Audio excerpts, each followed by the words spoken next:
আসসালামু আলাইকুম ওয়া রাহমাতুল্লাহ। আজকের বিষয়বস্তু হচ্ছে শরঈ চিকিৎসা বনাম আধুনিক চিকিৎসা, এর উপরে আলোচনা করব ইনশাআল্লাহ তাআলা। এ প্রসঙ্গে আল্লাহ রাসূল সাল্লাল্লাহু আলাইহি সাল্লাম কীভাবে চিকিৎসা করেছেন শরঈ পদ্ধতিতে, সেই পদ্ধতি আপনাদের সামনে তুলে ধরব ইনশাআল্লাহ তাআলা।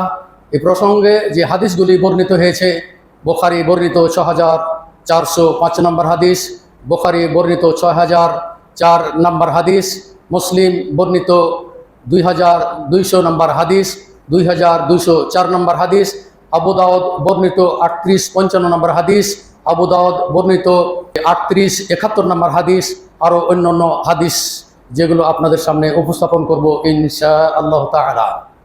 আমরা চলে যাই সরাসরি বিষয়ের মধ্যে। আপনারা জানেন যে আধুনিক চিকিৎসা সারা বিশ্বে হচ্ছে, শুধু আমাদের দেশে নয়। হোমিওপ্যাথিক বলেন আর অ্যালোপ্যাথিক বলেন আর হার্বালি বলেন, যে কোনো চিকিৎসা আল্লাহ রাসূল সাল্লাল্লাহু আলাইহি সাল্লাম করার নির্দেশ দিয়েছেন। যেমন একজন লোক আসলেন আল্লাহ রাসূল সাল্লাল্লাহু আলাইহি সাল্লামের নিকটে, আবু সালামা হতে হাদিসটি বর্ণিত। তারা বলল, ইয়া রাসূলুল্লাহ আফা নাতাদাওয়া, আমরা কি চিকিৎসা করতে পারি? আল্লাহ রাসূল সাল্লাল্লাহু আলাইহি ওয়াসাল্লাম বললেন, নাআম ইয়া ইবাদাল্লাহ, হে আল্লাহর বান্দা, অবশ্যই দাউ, তোমরা কি করো? চিকিৎসা করো। আল্লাহ রাসূল নির্দেশ দিলেন যে তোমরা কি করো? চিকিৎসা করো। এরপরে আল্লাহ রাসূল সাল্লাল্লাহু আলাইহি ওয়াসাল্লাম বলছেন যে ইন্নাল্লাহ তাআলা লাম ইয়াদা দাআন ইল্লা ওয়াদা আল্লাহু লাহু শিফাআন ইল্লা দাইন ওয়া গায়রা দাইন ওয়াহিদিন আল হারাম। আল্লাহ রাসূল সাল্লাল্লাহু আলাইহি ওয়াসাল্লাম বললেন যে আল্লাহ তাআলা প্রত্যেকটা অসুখের জন্য কি করেছেন? তিনি ঔষধ সৃষ্টি করেছেন। আল্লাহ রাসূল নিজেই বলছেন যে প্রত্যেকটা অসুখের জন্য আল্লাহ তাআলা কি করেছেন? ঔষধ সৃষ্টি করেছেন। একটি অসুখ ব্যতিরেকে, সেটি কি? আল্লাহ রাসূল সাল্লাল্লাহু আলাইহি ওয়াসাল্লাম সেটা বললেন আল হারাম, বার্ধক্যজনিত রোগ যেটি, সেটি ব্যতিরেকে আল্লাহ রাসূল সাল্লাল্লাহু আলাইহি ওয়াসাল্লাম বলছেন যে সব অসুখের জন্য আল্লাহ তাআলা কি করেছেন? ঔষধ সৃষ্টি করেছেন। তো এখানে এটা বুখারীর হাদিস। এখান থেকে বোঝা যায় যে যে কোনো চিকিৎসা করা যায়। তো চিকিৎসা করতে বাধা নাই। কিন্তু হোমিও করেন তাও করতে পারেন, অ্যালোপ্যাথিক তাও করতে পারেন, হার্বাল তা করতে পারেন, আরও অন্যান্য যদি কোনো চিকিৎসা থাকে, যদি কোনো শিরকি জিনিস না থাকে, তাহলে চিকিৎসা করতে আল্লাহ রাসূল সাল্লাল্লাহু আলাইহি ওয়াসাল্লাম নির্দেশ দিলেন যে তোমরা চিকিৎসা করো। শুধু একটা রোগের চিকিৎসা নয়, সেটা হলো বার্ধক্যজনিত রোগে কোনো চিকিৎসা নেই, এটি আল্লাহ রাসূল বললেন। এরপরে আল্লাহ রাসূল সাল্লাল্লাহু আলাইহি ওয়াসাল্লাম যে চিকিৎসাগুলি করেছেন, যেমন আল্লাহ রাসূল বলছেন বুখারীর ৫৬-৯৬ নম্বর হাদিস, আল্লাহ রাসূল সাল্লাল্লাহু আলাইহি ওয়াসাল্লাম বলছেন, লা তুআযযিবু সিবিয়ানাকুম বিল গামজে মিনাল উযরাতি ফাআলাইকুম বিল কুসতি। বুখারীর ৫৬-৯৬ নম্বর হাদিস। আল্লাহ রাসূল সাল্লাল্লাহু আলাইহি ওয়াসাল্লাম বলছেন যে তোমরা বাচ্চাদেরকে কষ্ট দিও না। যে বাচ্চারা আলা জিভা ফুলে যাওয়ার কারণে কষ্ট পাচ্ছে, তোমরা কি করো? এই বাচ্চাদেরকে এভাবে কষ্ট দিও না। তোমাদের উচিত কিভাবে চিকিৎসা করতে হবে? আল্লাহ রাসূল বলছেন আলাইকুম বিল কুসতি, চন্দন কাঠ যেটাকে বলা হচ্ছে, এটাকে কুস্ত বাহারি বলা হয়, এটাকে কুস্ত বলে আরবিতে। আফসিন ত, কুস্ত মানে হলো চন্দন কাঠ। তো চন্দন কাঠ দিয়ে এই বাচ্চাটা তোমরা চিকিৎসা করো। তো চন্দন কাঠ কীভাবে চিকিৎসা করতে হবে? চন্দন কাঠ দিয়ে এক হলো সেটাকে থেতলিয়ে তাকে হয়তো চুষতে দিতে হবে, চুষে চুষে এসে কী করবে? খাবে। অথবা সেটাকে পুড়িয়ে ওই ধোঁয়া করে কী করবে? বাচ্চার নাকে মুখে দিবে। এইভাবে চন্দন কাঠ দিয়ে যদি কোনো বাচ্চার আলা জিভা যদি ফুলে যায়, তাহলে আল্লাহ রাসূল এটা চিকিৎসা। এখন আধুনিক চিকিৎসা, সেটা ডাক্তার তো দিবে, ওষুধ খাওয়াবেন, কোনো বাধা নেই। কিন্তু আল্লাহ রাসূল সাল্লাল্লাহু আলাইহি সাল্লামের শরঈ যে কতগুলো তিনি চিকিৎসার কথা বলে গেছেন, তার মধ্যে একটা হলো কি? চন্দন কাঠ, এই একটি। দ্বিতীয় নম্বর হলো আমাদের দেশে যেটি কালো জিরা আমরা বলে থাকি। আল্লাহ রাসূল সাল্লাল্লাহু আলাইহি সাল্লাম বলছেন ফিল হাব্বাতি সাউদা, ফিল হাব্বাতি সাউদা, হাব্বা মানে হলো দানা, আর সাউদা মানে হলো যে কালো, কালো রঙের দানার মধ্যে রয়েছে লিকুল্লি দাইন মিন কুল্লে দাইন শেফাউন লিকুল্লে দাইন ইল্লা সাম। আল্লাহ রাসূল সাল্লাল্লাহু আলাইহি সাল্লাম বলছেন এই কালো জিরা সব অসুখের নিরাময়, এটা প্রতিষেধক। আল্লাহ রাসূল বলছেন হাব্বাতু সাউদা মানে কালো জিরা। তো এই কালো জিরা চিকিৎসা করার ব্যাপারে এসেছে সব অসুখ, কিন্তু ইল্লা সাম বলছে মৃত্যু ব্যতীত, মানে মৃত্যুর কোনো নাই, কোনো চিকিৎসা নেই। এইটা ব্যতিরিকে সব অসুখের জন্য কেউ তুই কালো জিরা যদি খায়, এমনকি যদি কারোর শ্বাসকষ্ট হয়, আল্লাহ রাসূল সাল্লাল্লাহু আলাইহি সাল্লাম বলছেন যে সাবা হাব্বাত, 7টি কালো জিরাকে বেটে জাইতুন তেলে দিয়ে নাক দিয়ে টানলে আল্লাহ রসুল সাল্লাল্লাহু আলাইহি ওয়াসাল্লাম বলছেন যে শ্বাসকষ্ট অনেকটা কীভাবে ভালো হয়ে যাবে। এরপরে আল্লাহ রসুল সাল্লাল্লাহু আলাইহি ওয়াসাল্লাম বলছেন যে আমাদের দেশে যেটা আমরা মাশরুম বলি, এই মাশরুমটাকে আগের আঞ্চলিক যে গ্রাম্য ভাষা যেটাকে ব্যাঙের ছাতা বলতো, যেগুলো জমিনে এমনি এমনি কী হয় মানে উৎপাদিত হয়, তো এটাকে বলা হয় আরবিতে কাল আলকাম আতো। আল্লাহ রসুল সাল্লাল্লাহু আলাইহি ওয়াসাল্লাম বলছেন আলকাম আতো মিনাল মান্নে, যে বানি ইসরায়েলকে যে জান্নাতি খাবার যে মান্না ওয়া সালোয়া, তো বলছে এই কাম যেটা মাশরুম বা ব্যাঙের ছাতা যেটাকে বলা হচ্ছে, এটা হলো মান্নের যে জান্নাতি খাবার দেওয়া হয়েছিল বানি ইসরায়েলদেরকে, তারই অন্তর্ভুক্ত হলে মান। তো এটার কথা বলা হচ্ছে যে এটা হলো শেফাউন লেকুল্লিল আইন, বলছে চক্ষুর জন্য চক্ষুতে কোনো অসুখ হলে সেটির এটি প্রতিষেধক। কি এই যে মাশরুম যেটিকে আমরা বলতেছি, এটা হলো কি প্রতিষেধক। তা আবু হুরায়রা রাদিয়াল্লাহু তাআলা আনহু বলছেন যে আখাযতু সালাসাতা আকমুইন, আল্লাহ রাসূল বলেন, আবু হুরায়রা রাদিয়াল্লাহু তাআলা বলছেন আমি ওই মাশরুম 3টি বা 4টি নিলাম, নেওয়ার পরে অথবা 3টি বা 5টি বা 7টি নিয়ে আসার তুহুন্না, সেটিকে আমি কি করলাম বাটলাম, বেটে আমি রস বের করলাম। তো রস বের করে তো বলা হচ্ছে আসার তু হুন্না ও জাল তু মা হুন্না, এবং তার পানিগুলি আমি রাখলাম ও জাল তু ফি কারুরাতিন, একটি বোতলে আমি রাখলাম, ও কাহাল তু বিহি, এবং সেটাকে রেখে বলা হচ্ছে যে আমার একটি বাঁধি ছিল সে রাত্রি কানা, বলা হচ্ছে কানাতলি জারিয়াতান আমসাও, বলা হচ্ছে আমার বাঁধিটা ছিল ওই যে চাকরানি যেটা ছিল বাড়িতে, বলছে সে কি চোখে দেখতে পেল রাত্রে, যেটাকে আমরা রাত কানা বলি। বলছে তখন আমি কি করলাম, সুরমা দেওয়ার মতো করে ওই মাশরুমের পানিটা আমি তার চোখে লাগাইতে থাকলাম। তোফা বারাত, আলহামদুলিল্লাহ সে চক্ষু কানা থেকে গেল না রাত্রি কানা থেকে ভালো হয়ে গেল, রাত্রি কানা থেকে গেলো ভালো হয়ে গেল। এটি হাদিস হলো বুখারীর 57, মুসলিমের হাদিস 57, 16 নম্বর হাদিস। এখান থেকে বোঝা গেল যে মাশরুম যেটি এটাও কিন্তু চিকিৎসার ক্ষেত্রে চোখের চিকিৎসার জন্য আল্লাহ সেটা ব্যবহার করতে পেরেছেন। তারপরে বলা হচ্ছে আল আজিওয়া, আজিওয়া খেজুর, যারা হয়তো উমরাতে গিয়েছেন বা হজ করেছেন আপনারা খেয়েছেন এবং নিয়েও এসেছেন, এটাকে বলে আজওয়া, কালো রঙের খেজুর, দেখতে ছোট সাইজের। এই খেজুরটা হলো সবচাইতে উন্নত মানের খেজুর, এটা আরবদের নিকটে, এবং আল্লাহ রসুল সাল্লাল্লাহু আলাইহি সাল্লাম এর গুণাবলীও কি করেছেন তিনি বর্ণনা করেছেন।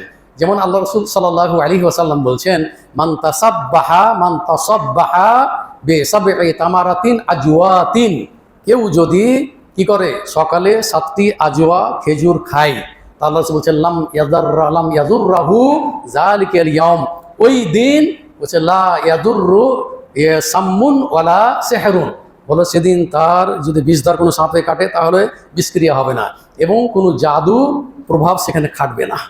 আল্লাহ রাসূল বললেন যে সকালে কেউ যদি মান তাসাব্বাহা বিসাবঈ তামারাতিন আজওয়াতিন, কেউ তুই সকালে আজওয়া 7টা আজওয়া খেজুর খায়, তো লাম ইয়াদুররাহু যালিকাল ইয়াউম, ওই দিন তাহলে কোনো বিষক্রিয়া হবে না এবং কোনো জাদুর প্রভাব ওখানে চলবে না, নষ্ট করে দেবে। তো বোঝা গেল যে এখান থেকে যে আজওয়া খেজুরে কি আছে, গুণাগুণ রয়েছে, আজওয়া খেজুরের গুণাগুণ রয়েছে। এই জন্য এই আজওয়া খেজুরটা আরবদের নিকটে খুব প্রসিদ্ধ খেজুর এবং তারা এটা খায়। এখন আমাদের হাজি সাহেবরাও নিয়ে আসছেন, এখন বাংলাদেশও পাওয়া যায়, আজওয়া খেজুর পাওয়া যায়। তো এখানে বোঝা গেল যে আজওয়া খেজুর এটাও একটা বলা হচ্ছে যে শেফা, এটা একটা প্রতিষেধক, আল্লাহ এটা চিকিৎসা। তো এরপরে আরও অনেকগুলো আছে চিকিৎসা, যেমন বললাম একটা মধুর কথা, যেমন মধু আমাদের দেশেও ডাক্তার কি করে মধু খেতে দেয়, মধু দিয়ে চিকিৎসা করে। তো একজন সাহাবী আসলেন, আন্না রাজুলান যা ইলান নবী সাল্লাল্লাহু আলাইহি সাল্লাম, একজন লোক নবী করিম সাল্লাল্লাহু আলাইহি সাল্লামের নিকটে আসলেন। তারপরে তিনি বলতেছেন আখি, বলা হচ্ছে ইস্তাতলাকা বাতনুহু, বলছে আমার ভাই ডায়রিয়াতে আক্রান্ত হয়েছে।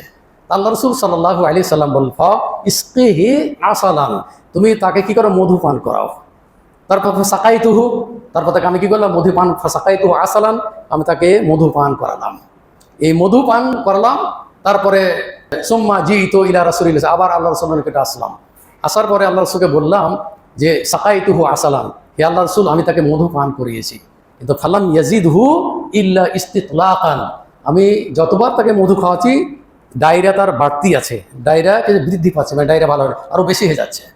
এই করে করে 3বার আসলো, চতুর্থবার এসে আবার বলছে ইয়া রাসূলুল্লাহ সাকাইতুহু আসালান, হে আল্লাহ রাসূল আমি তাকে তো মধু পান করিয়েছি, কিন্তু ফালাম ইয়াজিদহু ইল্লা ইস্তিতলাকান, কিন্তু যতবার মধু খাওয়াচ্ছি তার ডায়রিয়া বেড়ে যাচ্ছে। আল্লাহ রসুল সাল্লাল্লাহু আলাইহি ওয়াসাল্লাম বলছেন যে ইসকিহা আসালান, তুমি মধু পান করাও। সাদাকাল্লাহ, আল্লাহ যেটা বলেছেন এটাই সত্য, এটাই সত্য। কাযাবা বাতনু আখিকা, তোমার ভাইয়ের পেটই মিথ্যা কথা বলতেছে। তার মানে তোমার ভাইয়ের এখনো পেটের ভিতরে জীবাণু আছে, যার কারণে তার কি ডায়রিয়া আরো বেড়ে যাচ্ছে। তুমি আবারও কি করো, তাকে মধুপান করাও। এরপরে মধুপান করালো, সাকাইতুহু আসালান, মধুপান করালাম, ফাবারা। তারপর কি হলো, আল্লাহর রহমতে শিখে গেল। আল্লাহ রসুলের কথা। যেমন আমরা চিকিৎসা করি, বাতের চিকিৎসা করি, বিভিন্ন রকমের বালা টালা, তারপরে কি বলা হয় তাবিজ কবজ করি, অনেক কিছু করি। তো দেখুন, এটা আমরা চিকিৎসার জন্য করি। আল্লাহ রসুল সাল্লাল্লাহু সাল্লাম আন্না রাসূলুল্লাহ সাল্লাম রাজুলান, এক ব্যক্তিকে দেখলো যে সে একটি কি করছে, হালাকাতুম মিন সুফরিন, বলছে একটি যে বাতের চেনের মতো একটা চেন হাতে দিয়ে আছে। আল্লাহ রসুল সাল্লাল্লাহু সাল্লাম মা হাযিহি, এটা কি পরে আছো তুমি? তো সে লোকটি উত্তর দিচ্ছে মিনাল ওয়াহিনা, বলছে এটি মানে প্রতিষেধক হিসাবে আমি এই বাতের চেনটা আমি ব্যবহার করছি। তা আল্লাহ রসুল সাল্লাল্লাহু আলাইহি ওয়াসাল্লাম বলছেন লা ইয়াজিদুকা ইল্লা ওয়াহনান, বলছে তোমার এই বাতের চেন তোমার অসুখকে আরো বৃদ্ধি করে দিবে। তাহলে আমরা এটা চিকিৎসার জন্য ব্যবহার করি, আর আল্লাহ রসুল বলছেন কি তুমি এটা ব্যবহার করলে তোমার কি অসুখ আরো বৃদ্ধি হয়ে যাবে। এরপর আল্লাহ রসুল সাল্লাল্লাহু আলাইহি ওয়াসাল্লাম বলছেন যদি বাতের চেন ব্যবহার করা অবস্থায় যদি মারা যায়, মা আফলাহতা আবাদা, তাহলে কখনো সে পরিত্রাণ পাবে না। তাহলে বোঝা গেল মারাত্মক জিনিস এটা। আমাদের মধ্যে যারা আমরা 5 ওয়াক্ত সালাত আদায় করি, তাদের হাতও তাবিজ দেখা যায়, তাদেরও কি দেখা যায়, বাতের চেন দেখা যায়, আরো অন্যান্য এগুলো শিরকি জিনিস যেগুলো, সেগুলো ব্যবহার করতে দেখি। আসলে 5 ওয়াক্ত সালাত আদায় করতেছে। যেমন আল্লাহ তাআলা সূরা ইউসুফে ওমা আকসারুহুম বিল্লাহি ইল্লা হুম মুশরিকুন, বলছে যে অধিকাংশ মানুষ মুমিন কিন্তু তারা মুশরিক। এই কারণে না জেনে যদি করে থাকেন কোনো অভাব নাই, শোনার পরে যদি আপনি ব্যবহার করেন তাহলে কিন্তু আপনার ঈমানের ভিতরে দুর্বলতা রয়েছে। এরপরে আল্লাহ রাসূল সাল্লাল্লাহু আলাইহি ওয়াসাল্লাম বলছেন যে আল্লাহ তাআলা প্রত্যেক অসুখের জন্য কি করেছেন, ঔষধ সৃষ্টি করেছেন। এরপরে আল্লাহ রাসূল সাল্লাল্লাহু আলাইহি ওয়াসাল্লাম বলছেন লিকুল্লি দাইন দাওয়াউন, প্রত্যেক অসুখের জন্য ঔষধ রয়েছে। ফাইদা উসিবা দাওয়াউ দাই বারা বিইজনিল্লাহ, বলছে সঠিকভাবে যদি ওষুধ প্রয়োগ করা হয় তাহলে আল্লাহর রহমতে সে কি হয়ে যাবে, ভালো হয়ে যাবে। এখন বোঝা গেল ছেলে ডাক্তার যারা আছেন তারা যদি সঠিকভাবে, যে হোমিওপ্যাথিক ডাক্তারদের দেখেছি আমি জিজ্ঞাসা করে নানান রকম মানে ইগুলো মিলাই কীভাবে মানে তার চিকিৎসা সঠিকভাবে করতে পারে। এটা আল্লাহ বলছেন লিকুল্লে দাইন দাওয়া উন, প্রত্যেক অসুখের ওষুধ রয়েছে। ফাইজা উসিবা দাওয়া উ দাই, যদি সঠিক মতো ওষুধ যদি প্রয়োগ করা হয় বারা বিইজনিল্লাহ, তাহলে আল্লাহর রহমতে কি হয়ে যাবে, সে ভালো হয়ে যাবে। তো এইভাবে যে সমস্ত জিনিস দিয়ে আল্লাহ রসুল চিকিৎসা করেছেন, এটা তিব্বুন নবী বলে একটা বই আছে আল্লাহ রসুলের ডাক্তারি, ওখানে বহু আলোচনা আছে। এই বইগুলো হয়তো আমাদের পাশে ওয়াহিদুল লাইব্রেরিতে পাবেন। তো যেটা আমি বলতে চাচ্ছিলাম যে দেখুন আল্লাহ রসুলের চিকিৎসা কীভাবে করেছেন। এরপরে রাসূলুল্লাহ সাল্লাল্লাহু আলাইহি ওয়াসাল্লাম কোরআনের আয়াত পড়েও কি করেছেন, চিকিৎসা করেছেন। বিশেষ করে আপনারা জানেন যে সূরা ইখলাস, সূরা নাস, সূরা ফালাক, সূরা নাস আর ফালাকে আয়াত আছে কয়টি, মোট 11টি। আল্লাহ রসুল সাল্লাল্লাহু আলাইহি ওয়াসাল্লাম জাদুতে আক্রান্ত হয়ে গিয়েছিলেন, তাকে জাদু করা হয়েছিল। এরপরে জাদু থেকে বাঁচার জন্য এই সূরা নাস এবং সূরা ফালাক 11টি আয়াত পড়ে, একটি আয়াত পড়ে ফুঁ দিয়ে দিয়ে আল্লাহ রসুল সাল্লাল্লাহু আলাইহি ওয়াসাল্লামের জাদুকে কি করা ছিল, দূরীভূত করা হয়েছিল।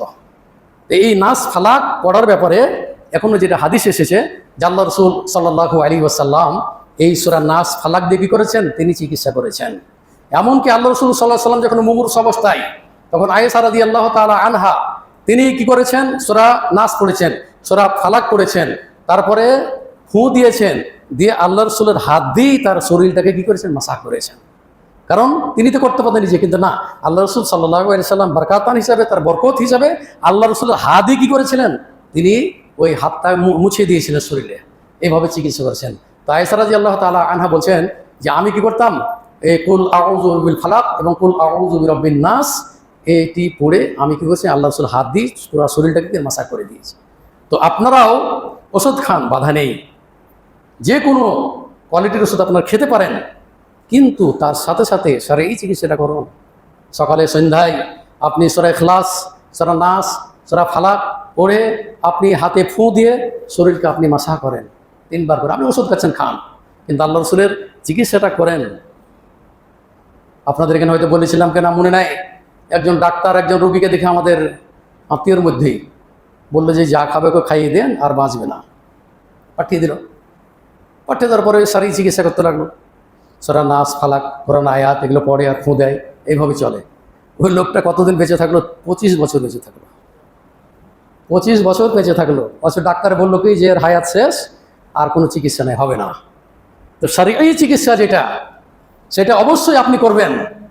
আপনি অসুস্থ আছেন, ওষুধ খাচ্ছেন, ভালো কথা, কিন্তু তারপরও সূরা নাস, সূরা ফালাক এগুলো পড়ে ফু দিবেন, শরীরে মাসাহ করবেন। সূরা ফাতিহা এটা তো আমার মনে হয় যে সবারই মুখস্থি আছে। একদল সাহাবী তারা গেলেন একটি সফরে, যাওয়ার পরে তখন কিছু লোকদের, আরবদের একজন লিডারের কাছে তারা গেলেন, সেই কাবিলার গোত্রের লিডার, ওনার কাছে গেলেন। ওনারা বললেন যে আমাদের কাছে খাদ্য নেই, থাকার জায়গাও নেই, তো আপনারা আমাদেরকে একটু মেহমানদারি করার সুযোগ দেন। আপনারা আমাদের মেহমানদার, আমরা মেহমান, আপনারা আমাদের মেহমানদারি করবেন। ফাআনকারু, তারা মেহমানদারি করতে অস্বীকৃতি জানালো। জানার পরে এরা কষ্ট করে থাকে, কিছু নাই, খেজুর আছে, অর্ধেক করে খেজুর ভাগ করে খেয়ে এভাবে তারা রাত যাপন করতেছে। এমত অবস্থায় তাদের লিডারকে সে কি করলো? বিচ্ছুতে দংশন করলো। তারপরে তারা বহু চিকিৎসকের কাছে গেছে, কিন্তু কোনো সফল হয় নাই, চিকিৎসকের কোনো লাভ করতে পারে নাই, ওই অবস্থাতেই আছে, মরামরা অবস্থা। তারপরে বলছে ওই গোত্রের লোকেরা এখানে এসেছে, চলো যদি ওদের মধ্যে কেউ জানে তাহলে আমরা কি করব, ওখানে গিয়ে বলি, তাহলে আমাদের লিডারকে তারা এসে চিকিৎসা করবে। গেলাম, তখন একজন সাহাবী বললেন যে তোমাদের লিডারের, তোমাদের নেতার আমরা চিকিৎসা করব না।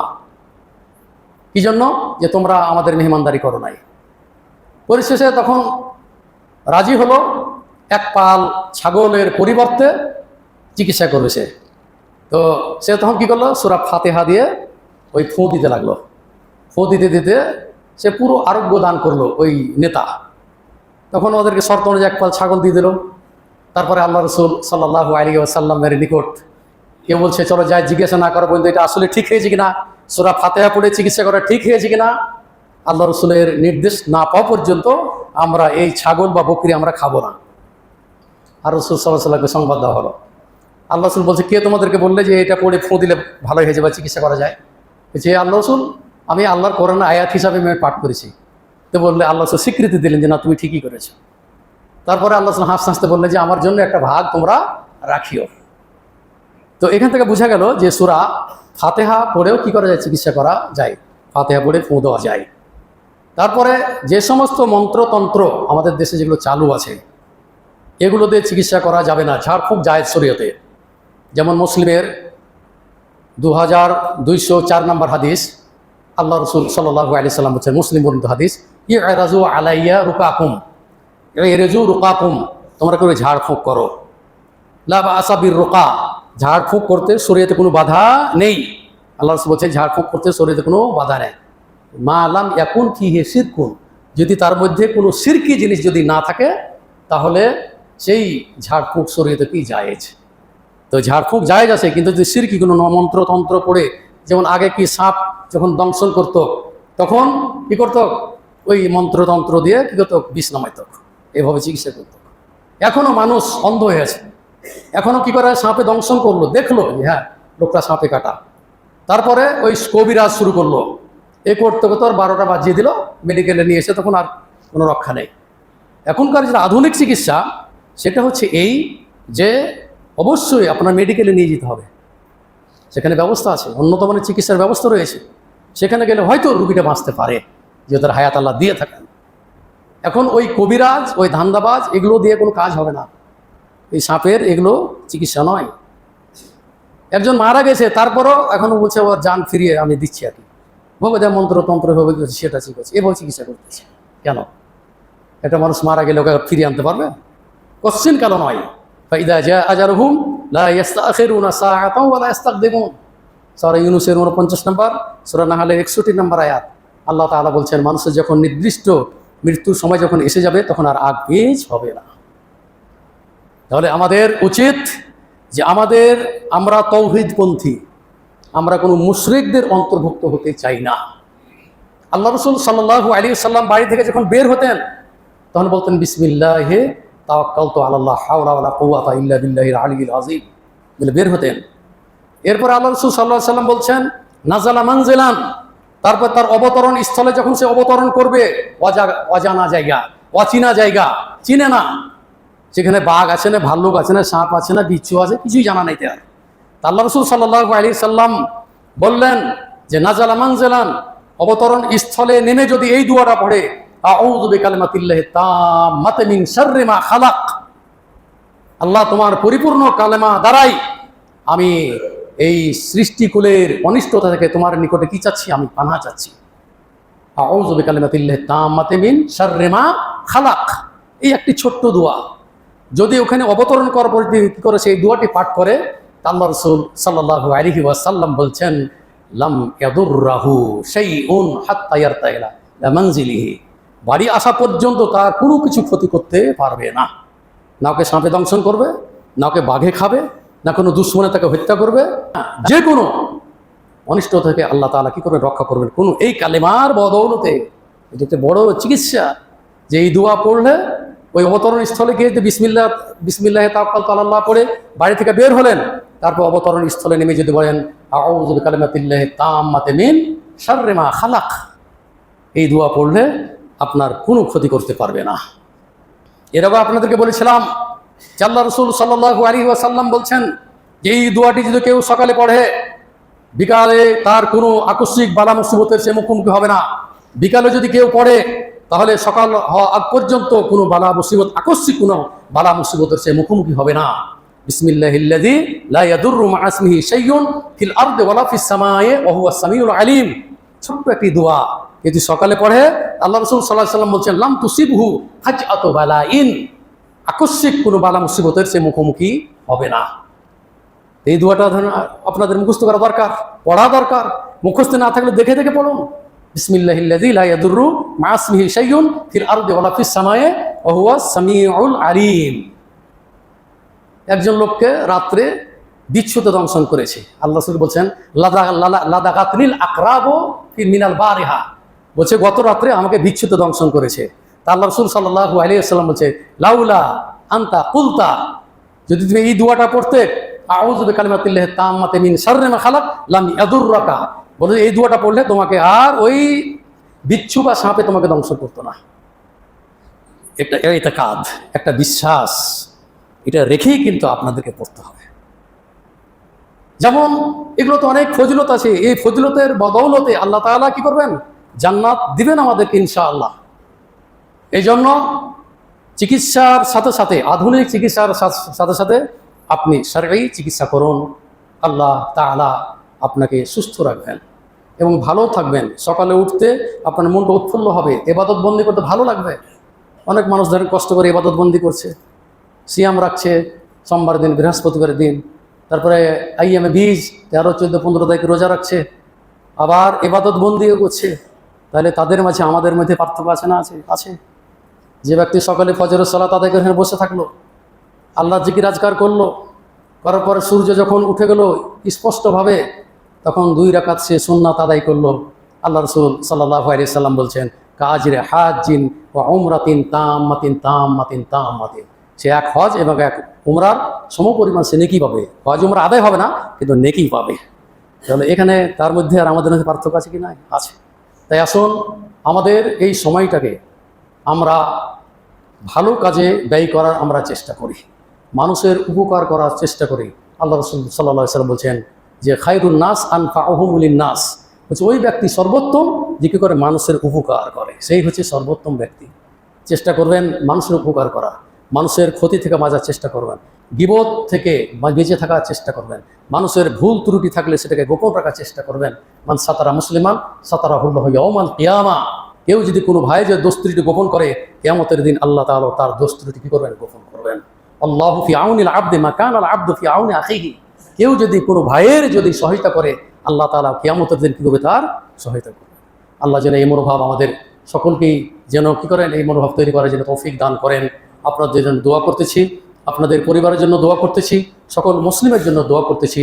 যে সমস্ত ভাইরা অসুস্থ আছেন তাদের সুস্থতার জন্য দোয়া করতেছি যে আল্লাহ তুমি তাদেরকে পূর্ণতা সুস্থতা দান করুন।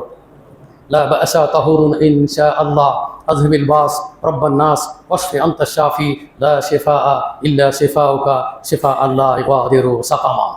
এবং আমাদের আত্মীয় স্বজন যারা কবর শায়িত আছে তাদের জন্য দোয়া করতেছি, আল্লাহ তুমি তাদেরকে কবর আযাব থেকে রক্ষা করো, আল্লাহ তুমি তাদেরকে জাহান্নাম থেকে রক্ষা করো, আল্লাহ তুমি তাদেরকে জান্নাতুল ফিরদাউস নসিব করো। আমরা মৃত্যুবরণ করলে মুমিন হয়ে যেন মৃত্যুবরণ করতে পারি, আল্লাহ তুমি আমাদেরকে সেই তৌফিক দান করো, আমিন।